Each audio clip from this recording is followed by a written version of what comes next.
അവതരണ ശൈലിയിലൂടെ പ്രഭാഷണ കലയെ തീക്ഷ്ണമായ ചിന്തകളുടെ പ്രവാഹമാക്കി മാറ്റിയ സാനു മാഷ് മികച്ച നിരൂപകനും ചിന്തകനും അധ്യാപകനുമായിരുന്നു.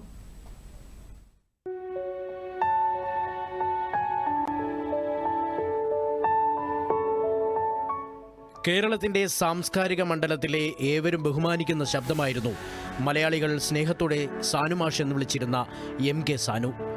1ാം റാങ്കോടെ തിരുവനന്തപുരം യൂണിവേഴ്സിറ്റി കോളേജിൽ നിന്ന് മലയാളം MA പാസ്സായ അദ്ദേഹം വിദ്യാർത്ഥി തലമുറകളെ പ്രചോദിപ്പിച്ച മികച്ച അധ്യാപകനാണ്. ദീർഘകാലം എറണാകുളം മഹാരാജാസ് കോളേജിലും മലയാള അധ്യാപകനായിരുന്നു. 40-ലധികം ഗ്രന്ഥങ്ങൾ അദ്ദേഹം രചിച്ചിട്ടുണ്ട്. എഴുത്തച്ഛൻ പുരസ്കാരം, കേന്ദ്ര കേരള സാഹിത്യ അക്കാദമി പുരസ്കാരങ്ങൾ ഉൾപ്പെടെ നിരവധി പുരസ്കാരങ്ങൾ ലഭിച്ചിട്ടുണ്ട്. സാഹിത്യ അക്കാദമി ചെയർമാനായും അദ്ദേഹം സേവനമനുഷ്ഠിച്ചു. 1928 ഒക്ടോബർ 27 ആലപ്പുഴയിലായിരുന്നു അദ്ദേഹത്തിന്റെ ജനനം.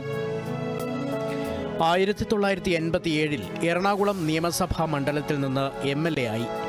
സാമൂഹിക പ്രവർത്തകൻ, മനുഷ്യാവകാശ പ്രവർത്തകൻ എന്നീ നിലകളിലും വ്യക്തിമുദ്ര പതിപ്പിച്ചു. News desk, Doordarshan.